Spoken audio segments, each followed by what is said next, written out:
Bien, pues vamos a comenzar a retomar. Nos quedamos, si mal no recuerdo, en la página 28. Aquí es que estaba confundido con la fecha también. En la página 15, sí. Sí. Y veíamos pues cómo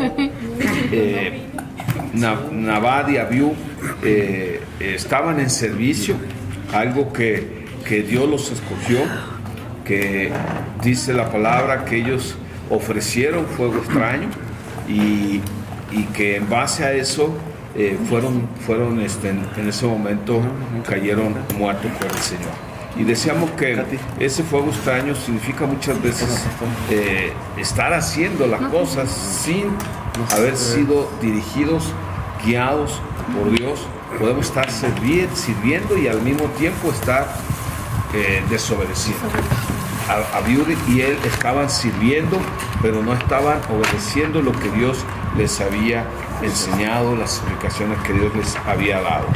O sea, puede ser la línea muy delgada entre el servicio a Dios y al mismo tiempo estar ofreciendo un fuego extraño. O sea, un fuego extraño es algo que Dios nos está pidiendo, algo que puede ser que está Dios pidiendo, pero no como lo está pidiendo. Entonces tenemos que ser muy diligentes, porque a veces la gente pues dirá, qué exagerado, pero no se te olvide que estás hablando de Dios Todopoderoso. Entonces las cosas son como Él dice, cuando Él dice, y que siempre todo servicio a Dios empieza en Dios mismo. ¿Amén? Dios fue el que estableció el sacerdocio, ellos fueron establecidos por Dios, estaban sirviendo bajo la autoridad de Dios pero el problema es que lo que hicieron no fue nacido de Dios, sino nacido de su propio corazón, sí, por no haberlo estado entendiendo o obedeciendo. Y recuerda, Dios es un Dios celoso, un Dios que determina, ¿sí? Un celo específico, no un celo del hombre, sino un celo de Dios. Amén.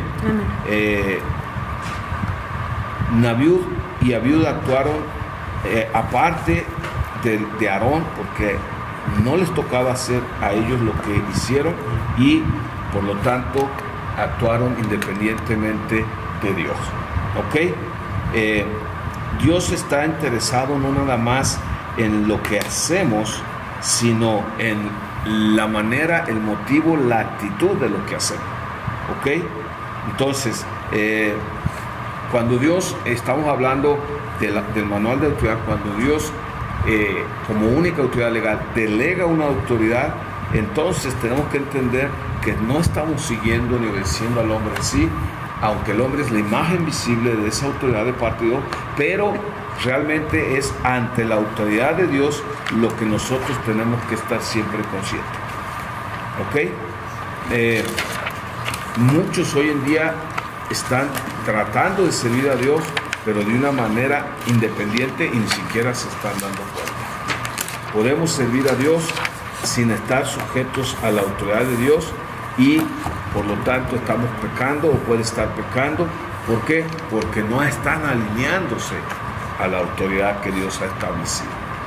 Recuerda, Dios mismo estableció la autoridad en cada una de las 4 áreas que estamos marcando en este manual: la ministerial, la familiar, la social y la gubernamental. Nunca se te olvide, es la autoridad, que a veces los que la están fungiendo o la están expresando no son dignos o aún fueron levantados por el hombre. No cambia que nunca se te olvide que es la autoridad de Dios la que tenemos que cuidar. Amén. Sigamos pues, Aarón y María, otros 2 personajes que sabemos que Dios los escogió. Aarón era el portavoz de Moisés.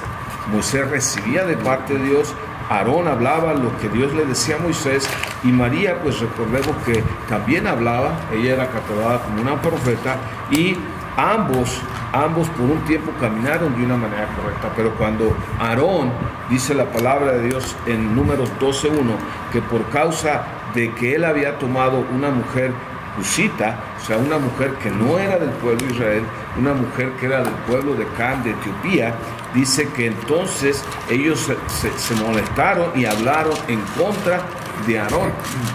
Y ellos expresaron, dice, que solamente por Moisés ha hablado Jehová, no ha hablado también por nosotros. O sea, ellos no estaban mintiendo, Dios había hablado a través de ellos. El problema era la actitud, se estaban rebelando en contra del varón que Dios había establecido en el liderazgo, y dice la palabra que Jehová lo oyó. Y dice que aquel varón Moisés era muy manso, más que todos los hombres sobre la tierra. Si algo había aprendido Moisés, era la mansedumbre. Él dejaba que Dios se encargara, que Dios estableciera, que Dios respondiera, y lo hizo por él. ¿Ok? La autoridad espiritual no es algo que se logre por tus propias fuerzas, es algo que Dios da a quien Él escoge. O sea, es muy diferente a lo natural. O sea, cuando Dios da una autoridad, Dios respalda esa autoridad, independientemente de los esfuerzos que el hombre pueda o no pueda hacer. Por eso, tú espérate, en su momento Dios va a ir dando la autoridad a cada uno de nosotros conforme le place y conforme también, obviamente, la fidelidad y la obediencia que tengamos. Porque no se te olvide, para estar en autoridad, tenemos que aprender a estar bajo autoridad. ¿Quieres que Dios te levante como autoridad? Empieza aprendiendo a estar bajo autoridad. Vemos pues dos personajes puestos por Dios y bueno, conoces la historia de estos dos. Luego sigue pasando la historia, vemos pues cómo las cosas en el pueblo de Israel nos muestran mucho del corazón del hombre y también de la respuesta de parte de Dios a las acciones del ser humano. Otros fueron Coré y los hijos de Rubén. Dice en Número 16:1 que Coré, hijo de Isaac, hijo de Coat, hijo de Leví, y Datán, o sea, está dando la genealogía, y ahí vemos que era uno de los levitas, era alguien del sacerdocio, alguien también que Dios había escogido. Y dice que él, junto con Abirabam y Datán, hijos de Eliab, y Conón, hijos de Pelet, de los hijos de Rubén, tomaron gente, o sea, y se levantaron en contra de Moisés, con 250 varones de los hijos de Israel, príncipes de la congregación y del consejo, varones de renombre. O sea, una de las manifestaciones, consecuencias, secuelas de la desobediencia, de la rebelión, es que es contagiosa. O sea, siempre busca a alguien que lo siga, que lo apoye, para que en su momento pueda hacer más fuerza, como en este caso dice que empezó en Coré, en dos hombres que se juntaron con Coré, hijos de Rubén, y luego fueron y trajeron o convencieron a 250 príncipes del pueblo de Israel. O sea, gente de renombre, de autoridad, no era cualquiera, y se opusieron una vez más a la autoridad que Dios había establecido. O sea, todos, sí, ellos dijeron ahí en el verso 3, todos son santos, todos ellos alegaban lo mismo que María y que que Aarón. O sea, Dios está con nosotros. O sea, no nomás tú eres santo, o sea, todos somos santos. Dios nos habla, Dios nos escogió. Dime si no sigue siendo esa misma respuesta en las iglesias o en el cuerpo de Cristo. O sea, nadie está negando lo que Dios ha hecho, pero no recordemos lo que Dios está haciendo, cómo Dios estableció el orden en las autoridades, y no porque yo soy hijo de Dios, tengo el derecho de levantarme y de oponerme a una autoridad. Ellos alegaban lo mismo, Dios habla a través de nosotros, no estaban contendiendo con Moisés, estaban contendiendo contra Dios mismo. ¿Ok? El pueblo creía que se ponía Moisés, Aarón, pero no creían que se estaban rebelando en contra de Dios. Y muchas veces eso pasa. Nosotros creemos que estamos bien, no vemos la magnitud a veces de nuestra desobediencia, de nuestra rebelión, y simplemente podemos desdeñar las autoridades porque Dios nos usa, porque Dios nos ha dado dones. ¿Sí? Y no se te olvide, la autoridad y Dios son inseparables. La autoridad y Dios son inseparables. No es posible mantener una autoridad, una actitud hacia Dios y una contraria hacia la autoridad de Dios.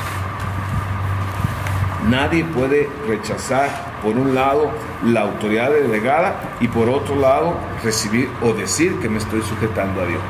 Y muchos así toman esa posición. No, es que no hay que, yo nomás me sujeto y obedezco a Dios, no a los hombres. O sea, eso no es posible. En el momento que tú no tienes una autoridad en la cual tú te estás sujetando, donde tú estás dando cuentas, no la estás haciendo con Dios. Amén. Porque el orden de Dios lo ha establecido. Es como decir que un hijo honra a su padre y al mismo tiempo no lo obedece. O sea, no se puede. La rebelión, recuerda, es contagiosa. ¿Sí? Si tú ves cómo empieza en ese pasaje, luego, ¿sí? Primero se rebelaron, en el 1 al 40 dice que se rebelaron los dirigentes en contra de Moisés. Y al rato, después de que sucede, que se abre la tierra, que Dios respalda lo que Dios dijo, ¿qué sigue? Aún viendo la respuesta de parte de Dios apoyando a Moisés y a Aarón, cuando dice que si Dios no lo estableció, entonces dice que no suceda lo que voy a decir. Y dice Moisés que se abra la tierra y se trague a todos y se vayan directitos vivos al Seol. ¿Y qué pasa? Se abre la tierra y se va. Y al otro día acusan a Moisés y se rebelan en contra de Moisés, que por su culpa murieron estas personas. O sea, dime si no es la manera de reaccionar muchas veces del pueblo de Dios. O sea, ni modo que Moisés tuviera el poder para hacer lo que dijo. Y aún lo que él dijo fue algo que Dios le dijo a Moisés que hablara. Moisés simplemente afirmó la palabra de Dios y el pueblo afirmaba que Moisés los había matado, cuando Dios los mató. Amén. Por eso, más de alguna ocasión, Dios decía, ¿sabes qué? Déjame acabar con este pueblo y voy a levantar un nuevo pueblo de tus lomos. Pero Moisés siempre intercedió por el pueblo de Israel. El siguiente caso es Saúl, o sea, otro hombre que Dios escogió, Dios levantó, ¿sí? Y un hombre, fíjate bien, que fue tocado por el Espíritu Santo, que fue mudado su corazón en otro hombre preparado para servir a Dios como rey, que Dios le había escogido, un hombre que Dios le dijo, si tú me obedeces, siempre habrá descendencia tuya en el trono de Israel. O sea, Dios hizo todo otra vez. Como vemos, Dios es el que hace las cosas. Pero él, sí, tomó una decisión incorrecta. Él se rebela contra la autoridad de Dios al desobedecer las órdenes que el profeta Samuel le había dado. Samuel le dijo, espérame y luego haremos sacrificio y luego iremos a la guerra. Entonces Saúl se desespera porque dice que el pueblo se estaba desertando, estaba asustado, y entonces dice, van a venir los filisteos y yo no he implorado el favor de Jehová. O sea, no era su papel. Quien imploraba el favor de Jehová era el sacerdote, era el profeta, en este caso Samuel. Dice, y entonces me esforcé y ofrecí holocausto.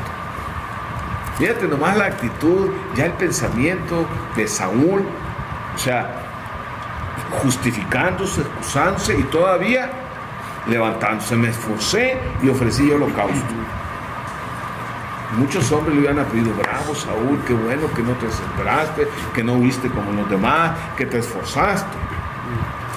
A lo mejor en lo natural la gente puede estar creyendo, o podemos estar creyendo que estamos haciendo lo correcto, y alrededor de esto muchos diciéndonos que sí. Pero ve la gran respuesta de Samuel de parte de Dios a Saúl. Samuel le dijo ahí en Samuel 13:13, dice, locamente has hecho. No guardaste mandamientos de Jehová tu Dios que él te había ordenado. O sea, pues ahora, dice, si tú hubieras obedecido, ahora Jehová hubiera confirmado tu reino sobre Israel para siempre. ¿Ves las diferencias de la opinión de Dios a la opinión del propio Saúl? O sea, él creyó que había hecho lo correcto y Dios le está diciendo, qué loco fuiste, desobedeciste, te perdiste la oportunidad de que Dios te cumpliera la palabra que él había prometido. Dice, ahora por causa de tu locura, de lo que tú creíste que hiciste bien, tu reino no será duradero. Jehová se ha buscado un varón conforme a su corazón. Primera de Samuel, ¿sí es Primera de Samuel? 13:12. Pues me faltó. Primera de Samuel, ahí ponle porque no está. Primera de Samuel 13:12. Amén. Y al ver la reacción de Samuel, podemos ver la gravedad del pecado. O sea, ¿cuántas veces no hemos actuado locamente como Saúl, creyendo que lo que estamos haciendo está agradando a Dios o está de acuerdo con lo que Dios nos había dicho?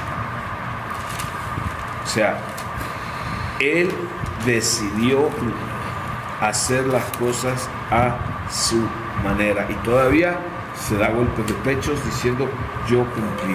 Muy religioso el Saúl, ¿sí? Y normalmente ese es el camino que empezamos muchas veces, o que alguien puede empezar en el camino de la desobediencia, que luego viene la rebelión, creyendo que estamos haciendo con argumentos que nos justifican, que aún podemos espiritualizar. Pero fue el principio, esa actitud, esa decisión de Saúl, fue el principio del reinado de él y de su descendencia. O sea, ¿puede la desobediencia y la rebelión impedir la bendición que Dios ha declarado a una persona o a su descendencia? Sí. Amén. Sí se puede. Por eso tengamos cuidado. Le pasó a Saúl. Amén. Y no nomás una vez. O sea, lo volvió a hacer cuando Dios le dice otra vez, ve, mata, hiere a Amalek, destruye todo, niños, todo, animales, todo. Y entonces, todo lo que Dios te está diciendo, ve y hazlo. Y una vez más, ¿cuál es la actitud? Cuando llega Samuel, Saúl le dice, hice todo lo que me dijiste. O sea, imagínate ya cómo estaba la manera de pensar. ¿Cuántas veces no podemos nosotros creer que estamos haciendo todo lo que Dios nos está hablando? Pero ya tenemos una mentalidad corrompida, ya tenemos un pensamiento aún como hijos de Dios, porque en algún momento nos empezamos a desviar como Saúl. Y dijo, hice todo lo que me dijiste. Y Samuel le dice, ah, sí. ¿Y qué es ese balido? ¿Qué es ese sonido de animales que estoy oyendo? Y Saúl dice, es que el pueblo perdonó a Agag y lo mejor de las ovejas. O sea, ahora resulta que él no era el rey que decidía, ahora el pueblo decidía. O sea, muchas veces permitimos al pueblo o a los hijos que decidan. Cuando Dios te da una indicación, más vale que obedezcamos y la cumplamos. Así la gente diga otra cosa. Yo no dudo que el pueblo lo haya dicho o no. El punto no es si fue verdad eso. El punto es que Saúl tenía una orden clara y precisa de parte de Samuel. Ve y destruye todo lo que es el pueblo de Amalek, que no quede nada. No, dice todos, y todavía dice, y lo dejaron lo bueno para ofrecérselo a Dios. No quisieron destruirlo para ofrecérselo a Dios. O sea, tengamos cuidado. No querramos disfrazar o espiritualizar nuestra voluntad y los deseos de nuestro corazón, cuando simplemente Dios lo que nos dice es, obedece lo que te estoy mandando. ¿Por qué el rey no mató a Amalek? ¿Qué motivos pudo tener? Pudo haber sido que la cultura de ese tiempo lo empujó, pudo haber sido el presumir que él tenía bajo su poder a un rey que había sido muy famoso. No lo sé, pero el punto es que Saúl siempre quiso que el pueblo lo honrara, que los reflectores eran sobre él. Entonces lo más seguro es que quería presumir su victoria sobre el pueblo de Abimelech, sobre el pueblo y sobre el rey. Amén. Y fíjate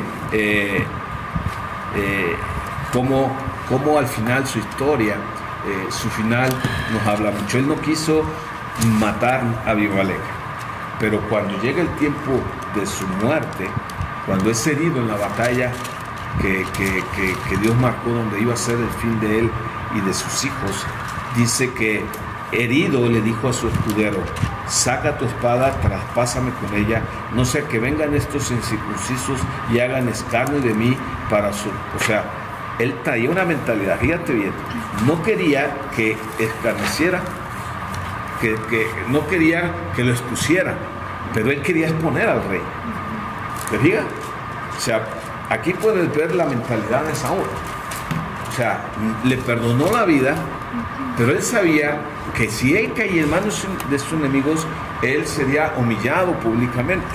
Y él no quería ser. Por eso él dice: mátame para que no hagan escarnio de mí. Pero pensaba mejor su escudero, porque él dijo, no se atrevió porque tenía mucho miedo, porque era el ungido. Y entonces Saúl dice que agarra su espada y se avienta en contra de ella. Pero a final de cuentas tampoco murió ahí. Porque si tú sigues leyendo la historia, pasó uno y fue el que le ayudó a bien morir. Y todavía va este y le presume y le da las buenas noticias a David que el rey, su enemigo, el que lo quería matar, había muerto. Y si, ¿cómo supiste? Es que me lo hallé y me dijo que le ayudara y ¡pum! Le ayudé. ¿Y cuál fue la reacción de David? Por haber tocado, pues ahora vas tú. O sea, ¿te das cuenta la manera de pensar de uno y de otro? Alguien que busca agradar y obedecer a Dios, el temor a Dios, y el otro que nomás busca lo suyo. Entonces, vemos pues cómo a través de la historia hay mucha enseñanza para que el Espíritu escudriñe nuestro corazón para saber las intenciones, los motivos que nos está llevando a hacer las cosas que estamos haciendo. Y si van de acuerdo a lo que Dios dice, a la manera de Dios, gloria a Dios. Pero si no, entonces es tiempo que le permitamos al Espíritu que nos confronte, nos redarguya, nos corrija, nos instruya, nos enseñe para volver a las sendas antiguas, al camino correcto. Porque si no nos detenemos, cuando menos lo pensemos, vamos a estar haciendo cosas que nunca creímos que volveríamos a hacer. Amén. Ok. Saúl tomó actitudes que lo llevaron a que Dios dijera: ¿sabes qué? Me pesa, fíjate bien, me pesa haber puesto a Saúl por rey. Porque se ha vuelto, ahí mismo en 1 Samuel, ya en el capítulo 15, dice: se ha vuelto en pos de mí. O sea, no me está obedeciendo, no ha cumplido mis palabras. O sea,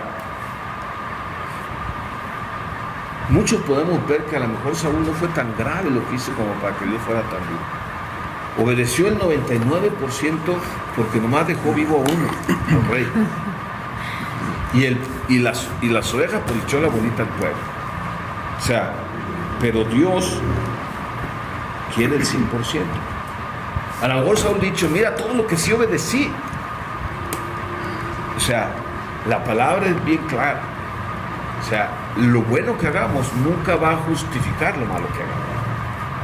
¿Sí me explico? Ni nos da derecho a no hacer lo que Dios dice. Eso es el razonamiento del hombre. Saca su balanza y dice: mira las buenas obras, mira lo bien que he hecho las cosas para Dios. O sea, como que Dios negociar con Dios conscientemente. Y aún en nuestra oración podemos estar queriendo negociar con Dios como para tratar de moverlo a misericordia. No, espérame, la misericordia de Dios es, pero se va a recibir cuando estamos en el lugar correcto, en la actitud correcta. Amén. Tengamos pues cuidado de no caer en estos razonamientos, en estos argumentos.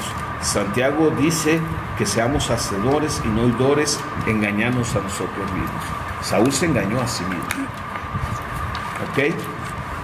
Cuando alguien empieza a desobedecer la palabra de Dios, lo que va a venir es un velo sobre su corazón, es un velo sobre su mente, que le va a impedir ver con claridad. Entonces cada vez ese velo se va a engrosar. O sea, a lo mejor el primero es muy leve, muy tenue, pero ya te empieza a distorsionar las cosas. Ya no ves con claridad que antes las veía.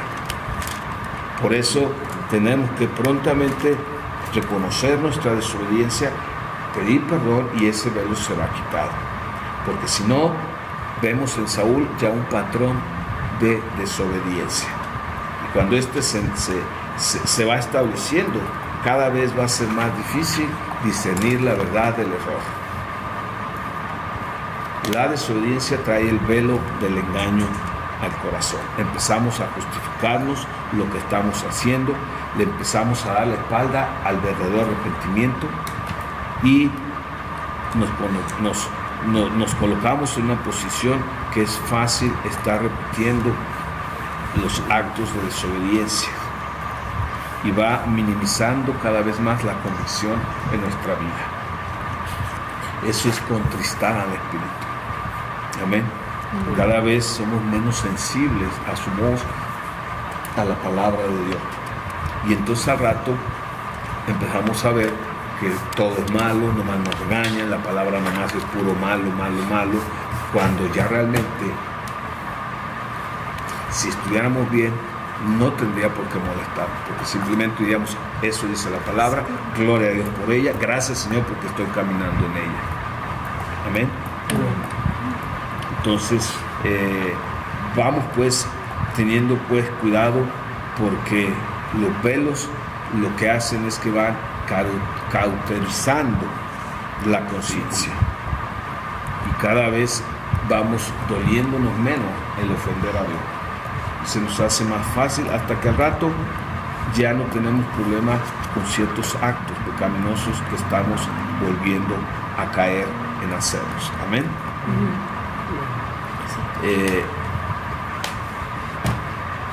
¿Qué es lo que va a hacer el Señor cuando empieza a ver la desobediencia en algunos de sus hijos? Lo primero es que a través del Espíritu y de la palabra traiga la convicción.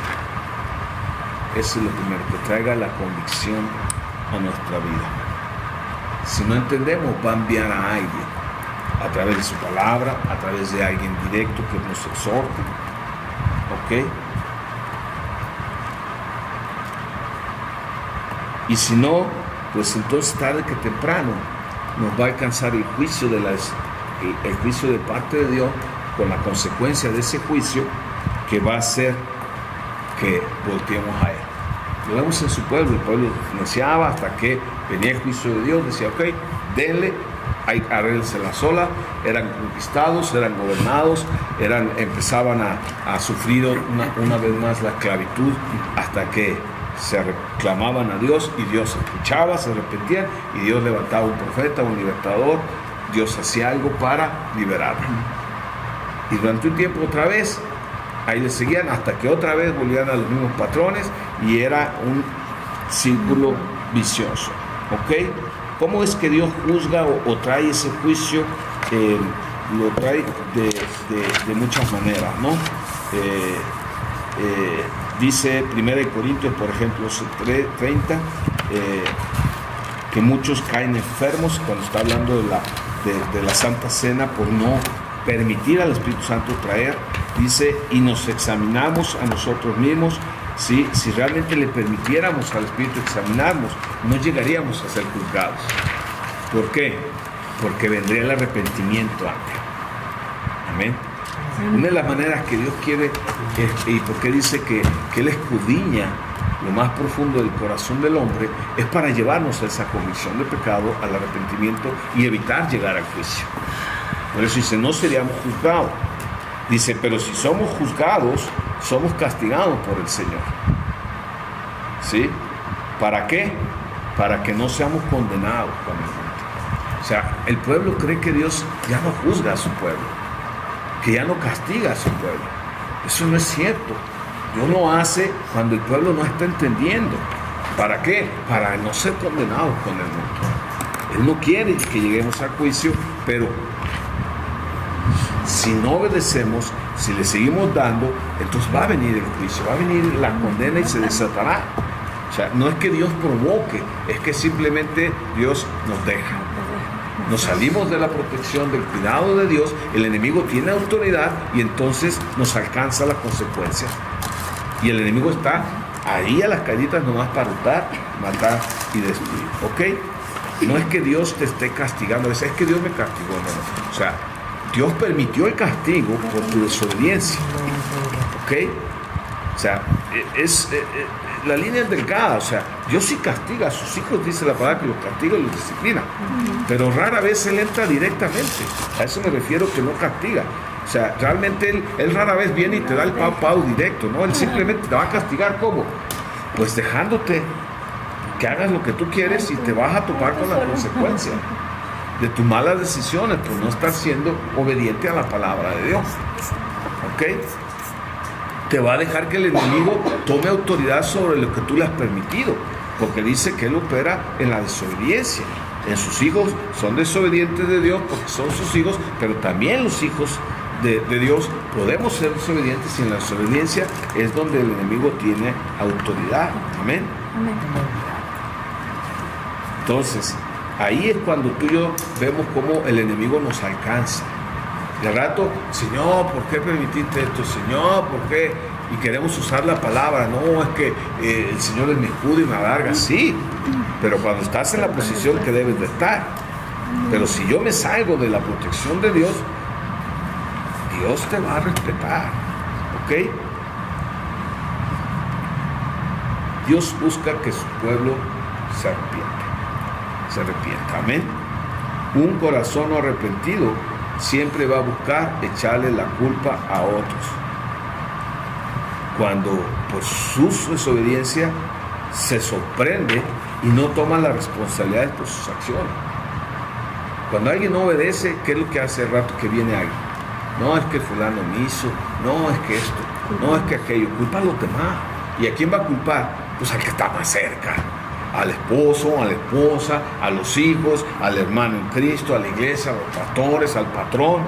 ¿Cierto o no? O sea, porque lo primero que hace la falta de arrepentimiento es evadir la responsabilidad. Amén. Amén.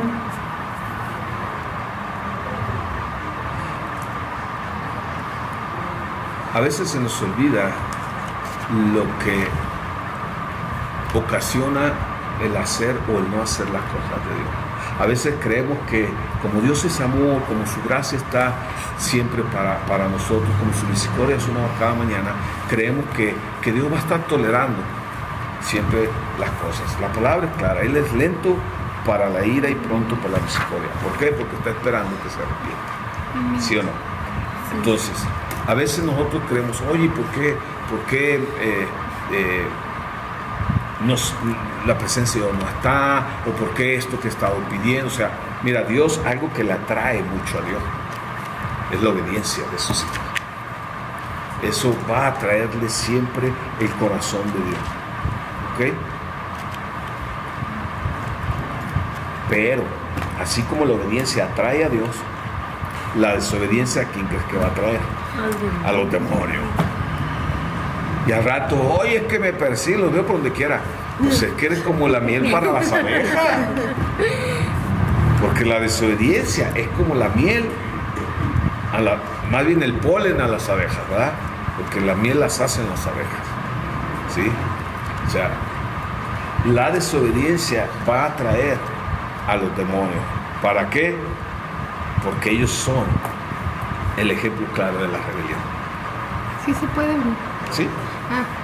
Pero por ejemplo ahí cuando dice que nuestra lucha, o sea que hay una guerra espiritual que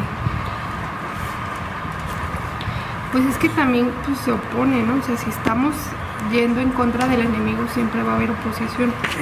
O sea, usted está diciendo que si estamos a favor de Dios no va a haber oposición. No, yo estoy hablando de que la obediencia atrae a Dios, la desobediencia atrae a los enemigos. Ahora, ¿en qué aspecto los atrae más bien? ¿En qué atrae a Dios? Sí, o sea, no, ¿en qué aspecto la desobediencia atrae a Ok. los demonios? Una Como cosa es ataque, la como- atracción y otra cosa es la oposición. Ah, ok. Por ejemplo, el adversario es el que se opone y ese es Satanás. Y el adversario, Satanás, se opone a Dios y se opone a los hijos de Dios. Pero no se opone a sus propios hijos. ¿Ok? Sí. Yo como hijo de Dios, si me opongo al obedecer la palabra de Dios, sí, Él se me va a venir como el adversario. Pero si yo desobedezco o peco, entonces yo voy a atraer a los espíritus. ¿Para qué? Para que habiten, para que me opriman, porque tienen un derecho legal. Sí. Sí, un claro ejemplo, donde yo puedo ver ese claro ejemplo de Saúl, de Saúl, cuando el espíritu era atormentado a Saúl. O sea, y ese espíritu no estaba cuando estaba obedeciendo a Dios. Sí, de Sino hecho eso dice fue que cuando Dios lo deja, sí, viene el espíritu y lo empieza a atormentar. sí. ¿Sí? Y cuando viene David, el espíritu, el mundo dejaba y descansaba. La alabanza era O sea, pues que hacía que se retirara el espíritu. Entonces, pero sí queda claro, o sea, cuando yo atraigo es que estoy dándole un lugar.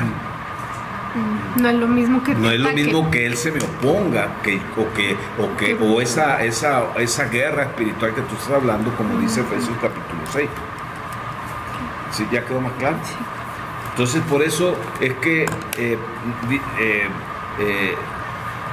un espíritu atrae a otro. ¿Sí? ¿Por qué? Porque están trabajando del mismo lado. La obediencia atrae la presencia de Dios, por llamarlo de una manera, porque no quiere decir que no esté la presencia. Más bien atrae la manifestación de la presencia de Dios.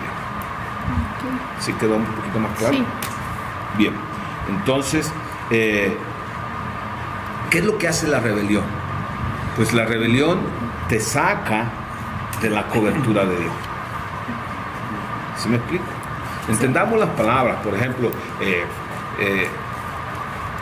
no es que el espíritu se vaya, es que yo me salgo de la protección de Dios. Yo entristezco, el espíritu se apaga, no es que decir, ya se desinfló, no, o sea, se apaga en el sentido de que yo ya no estoy prendido en el espíritu, apasionado en el espíritu por Dios. Entonces, cuando yo ando en rebelión, entonces me salgo y el enemigo tiene un derecho y entonces no hay nada que lo detenga, más que el arrepentimiento y volverme a Dios. Entonces, cuando tú te rebelas y te sales, entonces, así como estuviste bajo la protección, por eso ahora estás como ¿te acuerdas ese pasaje cuando dice que cuando Samuel lo confronta y le dice, es que o está en, no está ahí, creo que está en Proverbios, donde dice que la rebelión es como la brujería y la... Sí, no, es ahí de Samuel. No me acuerdo dónde está, pero Sí, búscalo ahí. ¿Sí? sí, está en primera de Samuel. O sea, está adelantito. Sí, cuando lo confronta, sí creo que sí está ahí. ¿Sí? O sea, por eso es que primera de Samuel 15:23. Primera de Samuel 15:23. Dice, porque como pecado de adivinación es la rebelión y como ídolos e idolatría la obstinación. Porque tú desechaste la palabra O sea, de Dios. la rebelión es como la adivinación, está hablando como la brujería, porque queda bajo el enemigo. Amén. ¿Sí? Cuando tú te sales, dice Proverbios, que la maldición nunca viene sin causa. O sea, no estamos hablando de pruebas, pero estamos hablando de la maldición. O sea, no confundamos, porque a veces creemos que una consecuencia es que estoy bajo maldición. Alguien me maldijo, no, espérate, es que tú desobedeciste y esta es la consecuencia. O sea, somos buenos para buscar terceros y evadir la responsabilidad. Nos está hablando de que cuando hay una maldición es porque hay un motivo, hay una consecuencia. Sí quedó claro esa parte. Por eso la administración ha hablado mucho de las maldiciones generacionales. Viene porque hay una causa. Por eso se repiten los patrones. ¿Ok? O sea, aclaramos el punto. Cuando yo desobedezco, o sea, Dios no es que se vaya, es que yo me estoy apartando de Él y me estoy exponiendo. O sea, cuando estoy hablando de algo claro, que yo estoy, que es consciente, no estamos hablando de que yo estoy desobedeciendo porque no estoy siendo consciente, porque lo ignoro, porque no lo entendí. O sea, recuérdate que aunque el hecho a veces puede ser el mismo, lo que está detrás es lo que Dios juzga, la motivación y la intención. Por eso es necesario que la palabra le permita manifestar qué está detrás de lo que realmente estoy haciendo. Yo puedo estar desobedeciendo de una manera igual que otros hacia el exterior, pero con una intención diferente, con un motivo diferente. Y eso va a traer una consecuencia diferente. ¿Ven? Si yo no lo estoy haciendo de una manera tan consciente, porque no estoy entendiendo las cosas como a lo mejor debería, Dios se va a encargar de mostrarlas. Y eso, como mi actitud quiere agradar a Dios, me va a llevar a un arrepentimiento y a empezar a obedecer. Pero si ya hay algo que yo no quiero hacer, que ya hay un espíritu de desobediencia, así me explican, así me den las razones bíblicas, que le voy a seguir en lo que yo quiero. ¿Ok? Entonces, una de las cosas que hace la desobediencia es estar resistiendo la autoridad. Te vuelvo a repetir, a la autoridad de Dios. No está resistiendo la autoridad de tu papá, no está resistiendo la autoridad del patrón, no está resistiendo la autoridad del maestro o del policía o del pastor, está resistiendo a la autoridad de Dios. Cuando yo entiendo ese punto, me va a ser más fácil. No digo que sea tan sencillo, pero va a ser más fácil que yo empiece a ser obediente. ¿Por qué? Porque voy a dejar de ver al hombre y voy a empezar a ver a Dios. Porque si yo veo al hombre y depende de cómo es él, la autoridad para obedecer, no, pues voy a tener muchos motivos para no obedecer. ¿Sí? Pero cuando yo empiezo a ver de esta manera que la autoridad es Dios y que Él ha delegado, entonces me va a ser más fácil. Y voy a entender también que si yo me resisto a la autoridad, voy a traer un juicio sobre mí. Tarde que temprano, si no me arrepiento y me sujeto, va a venir el juicio. Amén. Va a venir el juicio. ¿Ok? Porque cuando yo me estoy resistiendo, no quiere decir que sea yo a ver, entendamos el resistir a cuando ya hay una rebelión como un estado. ¿Sí? O sea, no quiere decir que siempre a la primera, sí, voy a ir de pechito. O sea, a eso tengo que llegar, con una facilidad de ser obediente, un espíritu enseñable, un espíritu manso, como dice Dios que tenemos que aprender en Jesús. Yo creo que la carne siempre se va a resistir a obedecer a Dios. Sí. Porque la palabra lo dice, no puede ni quiere sujetarse. Hay una lucha interna en mí de una resistencia a obedecer a Dios. Pero eso no quiere decir que en automático me hace un desobediente. Yo tengo que entender que en el espíritu es como yo puedo vencer esa resistencia. Romanos nos lo vuelve a decir, si andáis conforme a la carne moriréis, pero si hacéis morir las obras de la carne viviréis. El espíritu es el que me va a ayudar a obedecer si le dejo enseñorearse mi vida. Pero yo tengo que estar consciente de que aunque a mi carne se opone, en mi voluntad está la capacidad de obedecer aunque no lo quiera hacer. ¿Cómo es eso? Acuérdate ese pasaje donde el Señor dice, había un padre que tenía 2 hijos. Le dijo uno, ve y haz esto. ¿Y qué le dijo? No voy. Y fue. Y el otro dijo, sí, ahí voy, y no fue. Y dice, ¿cuál hizo la voluntad? Pues el que lo hizo. Entonces a veces yo puedo decir que no, pero a final de cuentas, si le permito a mi espíritu, si le permito a Dios tratar conmigo, voy a acabar, ¿qué? Haciendo lo que Dios dice. Pero yo puedo decir que sí y ser más rebelde que el que dijo que no. ¿Amén? Ok. Pues sí pasa. Sí, normalmente. Una de las cosas que a veces nos cuesta el sujetarnos es es malinterpretar la Escritura. Una de ellas es decir, bueno, es que Dios no hace excepción de personas, todos somos iguales, es que, ¿por qué te quieres enseñorear de mí? Y todo eso nos lleva a no querer sujetarnos al liderazgo que Dios ha puesto. En casa, en el trabajo, en la sociedad, en el gobierno, en la iglesia.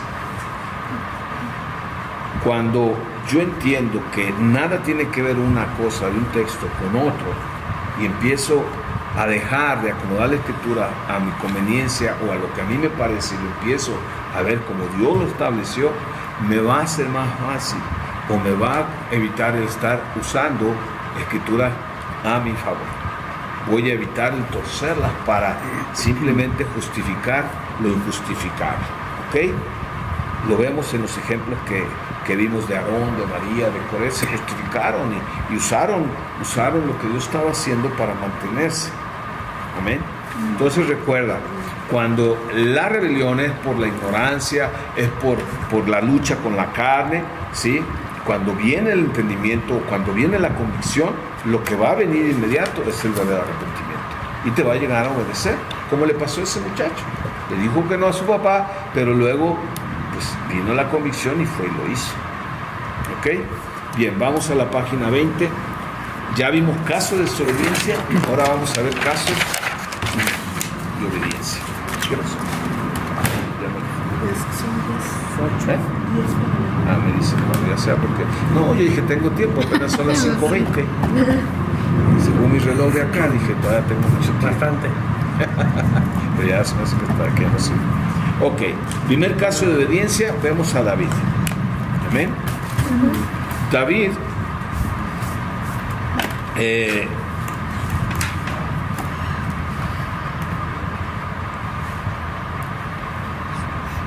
siempre procuró hacer la voluntad de Dios.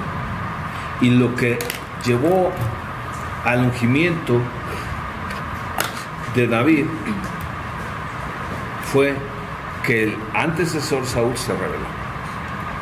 David escogió un hombre, dice, conforme a su corazón. Dios escogió un hombre conforme a su corazón, que fue David. Pues, perdón, es que aquí tengo mi apuntador. ¿Ok? Y fíjate lo curioso. David, un hombre que estaba sujeto bajo la autoridad del rey Saúl y que luego fue escogido por Saúl para ser su yerno y que luego fue escogido por Dios para ser el sucesor. Imagínate el tiempo todo ese, cómo estuvo viviendo David.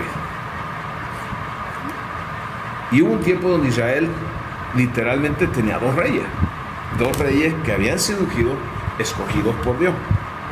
El rey rechazado, que seguía estando en el trono, el rey escogido, que aún no había ascendido. Ve la situación de David, ve la presión. ¿Te acuerdas que muchos de sus principales manos que lo apoyaban, qué le decían? Ahí está, Dios te lo está entregando, tú ya eres escogido, Dios te lo entregó, acaba con él, te está persiguiendo para matarte. O sea, en el razonamiento humano, pues todo indicaba que debería haber hecho eso David. Saúl persiguiéndolo, él ya había sido escogido a riesgo de su vida, pero David, si algo sabía, era obedecer a Dios, era esperar en Dios. O sea, ¿quién podía negarle que el trono era suyo si Dios ya había desechado a Saúl? Si ya el Espíritu, dice, se había apartado de Saúl, si ya Dios lo había ungido y lo había escogido. A lo mejor, y muchas veces eso hacemos, queremos ayudar a Dios. Saúl, si hubiera hecho caso a sus generales, pues sí, ya Dios me escogió, me quiere matar, me lo pone, Dios me lo está poniendo, mira la puerta que Dios me abrió. Sin buscarlo, mira, llegó donde yo estaba solito, a la cueva. Más de alguna ocasión tú, o sea, ¿cuántas veces nosotros no hemos obrado de esa manera? Creyendo que es la voluntad de Dios, creyendo que Dios está abriendo las puertas. ¿Sí? No, más es que eran 2 veces. O sea, Sí, o sea, David podría ascender al trono inmediatamente. ¿Qué necesidad había de retrasar años cuando Dios ya había dicho su voluntad? La voluntad era que Saúl desechó a Saúl y escogió un hombre conforme a su corazón. Pero hay un kairos, hay un tiempo. Tú y yo tenemos que aprender a esperar en Dios. Aunque ya esté clara la voluntad de Dios, hay un tiempo. Y si yo no espero el tiempo, ¿sí?, entonces puedo desatar muchas cosas que ahorita no estoy viendo, pero que allá me voy a topar más adelante. O sea, David era un hombre que sabía negarse a sí mismo y esperar en Dios. Él prefería retrasar su propio tiempo al trono, aun cuando su pueblo lo estaba pidiendo, antes que rebelarse en contra de Dios. Él reconocía la autoridad de Dios. Por eso él exclamó varias veces: lejos esté de mí tocar al ungido del Señor. O sea, fíjate bien cómo ahora se equivoca el pastor y ya vamos contra él. O sea, si alguien tenía razón para ir en contra de su autoridad era David. Y el pastor que se equivoca, ¿cuántas veces no dice: no toquen al ungido de Jehová? O sea, ambas partes fuera de contexto. Lo que David entendió es que dijo: él es el ungido. O sea, Dios estableció a él como rey, y si Dios no lo quita, yo no puedo moverlo. Yo tengo que esperar a que Dios lo quite físicamente. Ya lo desechó espiritualmente, sí. Ya declaró que yo soy el sucesor, sí. Pero yo tengo que esperar, dijo David, a que Dios sea el que obre. Y eso esperó hasta que Dios permitió que el enemigo acabara con él. Y aún así, fíjate bien, ves cómo David se dolió. Porque a pesar de lo que Saúl quiso hacer, David amaba a Saúl. No estaba de acuerdo con lo que Saúl hacía. Varias veces lo confrontó. O sea, ¿por qué me persigue? ¿Yo qué te he hecho? Es más, Dios te ha entregado, mira, pero yo no moví un dedo. O sea, entendamos pues las características de un hombre obediente, en este caso de David, ¿sí? Porque si David hubiera actuado en su propia fuerza, matando a Saúl para cumplir el propósito, el objetivo de Dios, él sabía que se hubiera convertido lo mismo que Saúl, un rebelde. Hubiera desobedecido a Dios. Y no quiere decir que David no se equivocó, sino que David sabía esperar en Dios. Si los hombres hemos de servir a Dios, es necesario aprender a estar bajo una sujeción. Es una necesidad absoluta la sujeción. ¿Sí me explico? Nadie puede estar sin estar sujeto a alguien. Los hijos están sujetos a los padres. El varón está sujeto a Cristo, la mujer está sujeta al varón, el pastor está sujeto a su autoridad y la autoridad está sujeta a Dios. ¿Sí me explico?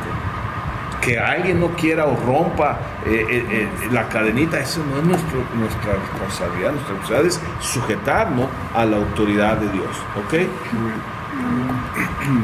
David sabía que acabaría como Saúl si se hubiera hecho las cosas a su manera. Amén. A pesar de que años siguiéndolo, acechándolo, hombre, lo quería hasta tener en sus colecciones atado como mariposa. ¿Te acuerdas cuando estaba ahí comiendo que le tiró la lanza? Sí. Y él le evadió. Pero a pesar del trato, siempre, ¿cómo le habló? Mi Señor, el ungido de Jehová. ¿Por qué? Porque Dios se había puesto a Saúl como el Señor de Israel. Él había ungido a Saúl como el rey de Israel. Amén. Amén. Ahora, cuando hablas de sujeción, y entendamos esta parte, la sumisión a la autoridad, ¿sí?, no consiste en someterse a la persona, sino a la unción y a la autoridad que está sobre la persona. ¿Me explico? Y la palabra es clara. Todo dice: sujétense ¿en qué? En el Señor, conforme a lo que el Señor ha establecido. ¿Ok? ¿Por qué? Porque Dios es el que ha puesto las autoridades. Amén. Amén. Cuando Dios delega una autoridad, por ejemplo en la iglesia,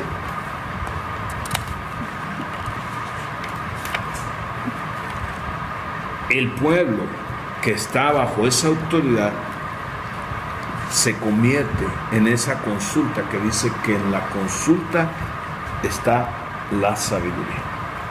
David constantemente consultó, ¿sí?, a Dios, pero también consultaba a los que estaban alrededor de él. Muchas veces no los oyó y muchas veces lo quisieron apercibir. Y vino la consecuencia por no poner oído atento a lo que Dios hablaba. ¿Te acuerdas, por ejemplo, cuando quiso hacer el censo? Como Joab le dijo, el Señor le añada, ¿para qué lo hace? Porque Joab sabía que era algo contrario a la palabra de Dios. ¿Por qué? Porque solo había dos propósitos de un censo. Uno era cuando había que ser para los impuestos que Dios había declarado en los tiempos que Dios decía, y otro era cuando Dios mandaba el censo para ir a la guerra o para escoger a la guerra. Y en ese caso Dios no había mandado ninguno de los dos. Por eso Jehová le dijo, no lo haga. Y luego vemos la consecuencia, pues, de la desobediencia de ¿cómo se llama? De David. ¿Ok?